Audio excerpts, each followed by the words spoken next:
Aku ingin berbagi cerita tentang perjalanan pribadi yang pernah dan sedang aku jalani sampai saat ini, yaitu perjalanan menerima diriku sendiri. Ada fase ketika aku tuh menolak semuanya, proses hidupku, keadaannya rasanya tuh nggak adil sama sekali, aku tuh marah gitu ya dalam hati.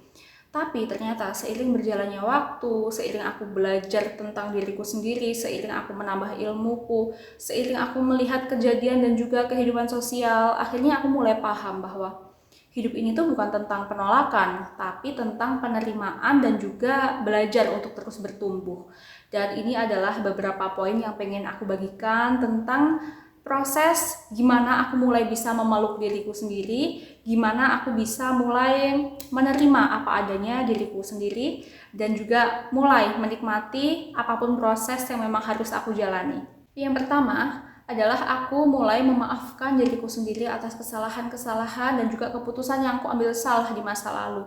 Ada momen ketika aku merasa, kok keputusanku dulu tuh kayak gitu banget ya, kok caraku bersikap tuh kayak gitu banget ya, kok aku menyesal ya sekarang bersikap kayak gitu. Ada momen yang terjadi kayak gitu dan terus berulang di kepalaku, tapi akhirnya setelah aku pelajari dan aku coba ambil sisi positifnya, aku baru sadar bahwa oh iya ya, ternyata memang itu adalah keputusan terbaik yang aku mampu ambil pada saat itu berdasarkan kemampuanku saat itu. Jadi nggak bisa aku bandingkan dengan pola pikirku yang saat ini. Karena kan manusia juga memang terus berproses kan.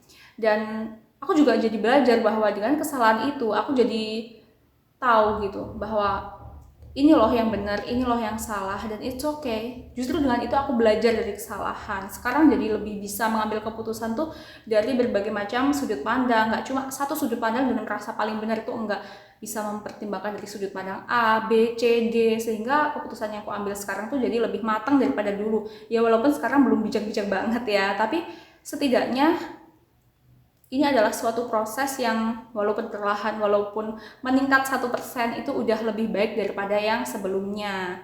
Ya itu aku baru sadar bahwa jangan terlalu ngeblame atas kebodohan di masa lalu, karena itu adalah proses hidup kita yang menuntun kita untuk menjadi lebih baik perlahan demi perlahan. Yang kedua adalah menerima sisi emosional yang berantakan, mengakui bahwa emosional kita itu kurang bagus gitu ya, bukan kita denial tapi kita mengakui. Kadang ada perasaan cemas, sensitif, cepat panik, terus juga overthinking, dan ternyata perasaan itu bukanlah suatu kelemahan diri kita, tapi adalah sebuah respon tubuh atas kejadian yang kurang menyenangkan atau traumatis di masa lalu. Kadang emosi kita tuh terasa mudah runtuh gitu ya, tapi itu sebenarnya bukan karena kita lemah kok, tapi karena itu adalah akumulasi dari berbagai macam kejadian di masa lalu yang mungkin kita dari dulu kurang mendapatkan tempat yang hangat dan juga mampu membuat kita untuk merasa aman. Jadi gini, tubuh kita itu akan menyimpan setiap pengalaman atau memori yang pernah terjadi dalam hidup kita. Entah itu pengalamannya menyenangkan, menyedihkan, ataupun traumatis dalam sebuah sistem yang bernama sistem limbik. Jadi sistem limbik itu adalah bagian otak yang mengatur tentang emosi, memori, dan juga insting bertahan. Dan bahkan ketika sebenarnya kita udah gak berada dalam suatu keadaan yang membahayakan atau traumatis gitu ya, tapi kalau dulunya kita tuh terus-menerus dalam keadaan yang kayak gitu secara menahun gitu ya, misalnya sekarang pun misal keadaannya udah aman, sistem itu akan menyala dengan sendirinya karena udah terbiasa untuk siaga. Itu sebabnya kenapa hal kecil bisa terasa besar untuk saat ini. Itulah kenapa otak kita tuh kadang bisa berlari lebih cepat daripada kenyataan. Sebenarnya bukan karena kita lebay, tapi karena otak kita tuh udah pernah belajar bahwa kondisi serupa dulu menyakitkan banget. Dan setelah aku memahami bahwa semua respon-respon tersebut bukanlah sebuah cacat, tapi mekanisme bertahan hidup, aku jadi lebih lembut kepada diriku sendiri. Amigdala yang terlalu waspada, hipokampus yang menyimpan rekam jejak pengalaman pahit, dan juga hipotalamus yang memicu reaksi fisik, itu semua cuma memastikan untuk kita tetap aman. Dan aku jadi lebih paham bahwa aku ini bukan rusak, aku hanya pernah berjuang. Dan setelah benar-benar paham bahwa diri ini butuh kelembutan, akhirnya aku yang udah dewasa ini memeluk semua inner childku yang dulu mungkin kurang dipeluk ya. Dan ternyata aku bersyukur banget, aku bisa mulai menyembuhkan diriku dengan hal-hal yang sederhana. Contohnya menikmati momen hening di kamar, menelaah, atau mungkin sekedar melihat jendela, melihat tanaman dari dalam, terus juga memakai skincare, merawat diriku sendiri, membeli jajan yang aku pengen makan, jalan-jalan sama adekku, melihat gunung, terus juga mengelus kucing, kalau malam melihat bulan, melihat senja. Ternyata hal-hal yang sederhana itu bisa lebih membuat diri ini merasa tenang, karena di momen itu aku bisa lebih hadir di momen saat ini, bukan memikirkan masa lalu, bukan terlalu memikirkan masa depan, tapi menikmati momen yang ada saat ini, dan itu menenangkan. Aku jadi paham bahwa menerima diri sendiri itu berarti berani jujur pada diri sendiri. Jujur bahwa kita ini gak cuma baik-baiknya aja loh, gak cuma punya kelebihan aja loh, tapi kita juga punya kekurangan, kita punya kelemahan. Dan jujur punya kelemahan dan juga kekurangan ini bukan berarti kita memvalidasi untuk membenarkan semua kekurangan itu, ya bukan. Tapi dengan kita jujur, kita bisa cari cara, gimana ya caranya aku bisa lebih baik dari semua kekurangan ini, gimana ya caranya aku bisa bangkit dari semua kelemahan ini. Jadi kita mencari gimana caranya itu kita bisa pulih, bukan untuk memvalidasi, oh aku orangnya emang kayak gini, aku emang punya kekurangan kayak gini, bukan kayak gitu. Tapi kita mencari cara untuk menyembuhkan luka, untuk menjadi lebih baik, untuk bersikap lebih baik, ya kayak gitu. Yang ketiga adalah aku berusaha menerima bahwa proses hidupku nggak harus sama seperti orang lain atau teman-temanku yang lain.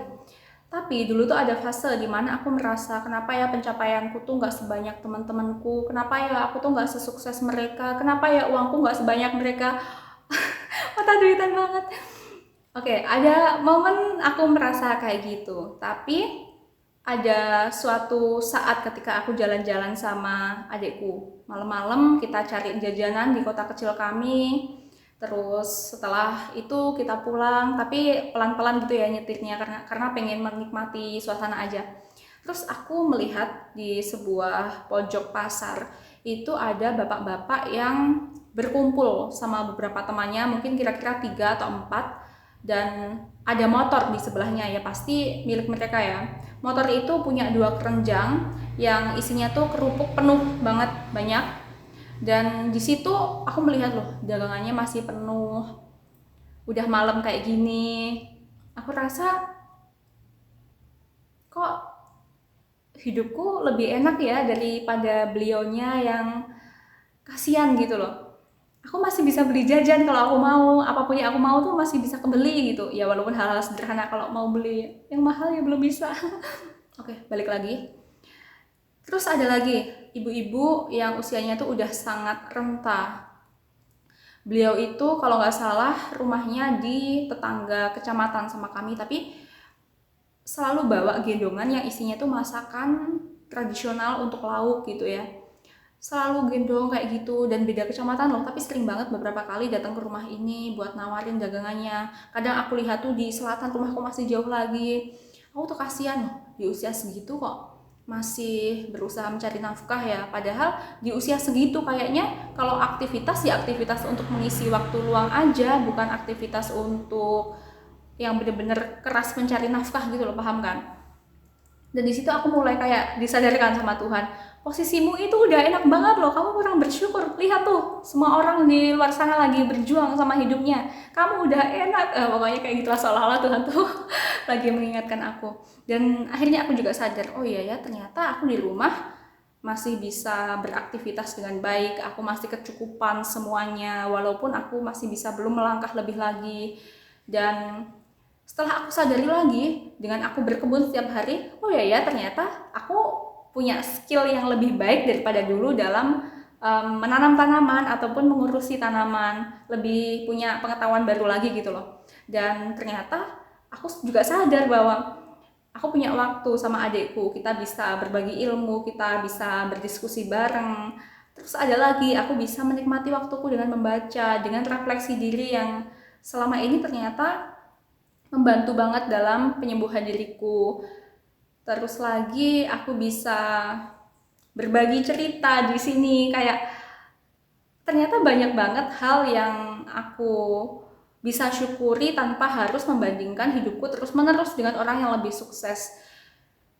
Dan aku juga paham bahwa ternyata achievement atau pencapaian itu nggak melulu dinilai secara fisik atau materi, tapi progres kecil dalam hati kita tentang bagaimana cara kita melihat dunia dengan lebih baik lagi, tentang bagaimana kita lebih luas lagi dalam menilai sesuatu. Itu juga sebuah achievement walaupun nggak kelihatan ya. Jadi aku lebih tenang, ternyata achievement nggak cuma sekedar materi, tapi juga tentang apa yang aku rasa dalam hati, kayak gitu. Yang keempat adalah menerima perubahan diri. Ada momen ketika aku berkumpul bersama teman-teman lama, kemudian ada salah satu di antara mereka bilang ke aku, kok kamu berubah banget ya? Dulu tuh kamu rame, ceria, sekarang kok pendiam, kayak bukan kamu banget, digituin katanya. Terus aku sempat mikir, oh apa aku aneh, apa mereka tuh nggak suka sama perubahanku. Tapi kalau misal pun aku pura-pura ceria, pura-pura rame, aku juga nggak mampu, aku nggak bisa pura-pura dalam sikapku gitu kan. Terus akhirnya aku mulai paham bahwa ternyata apapun yang kita jalani itu akan memiliki efeknya, mungkin terhadap sikap ataupun terhadap pola pikir. Apapun perjalanan di masa lalu kita akan membentuk kita untuk saat ini. Apapun perjalanan saat ini akan membentuk kita di masa depan. Jadi perubahan itu wajar banget. Yang dulunya ceria mungkin sekarang bisa jadi pendiam.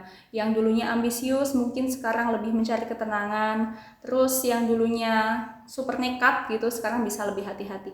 Jadi itu semua wajar, perubahan itu wajar karena apapun yang kita jalani pasti membentuk diri kita dan kita nggak perlu merasa bersalah atau merasa buruk akan itu semua. Oke teman-teman, itu semua sharingku tentang 4 poin perjalanan dalam menerima diriku sendiri. Kalau misal ada positifnya silakan diambil, tapi kalau ada negatifnya buang aja.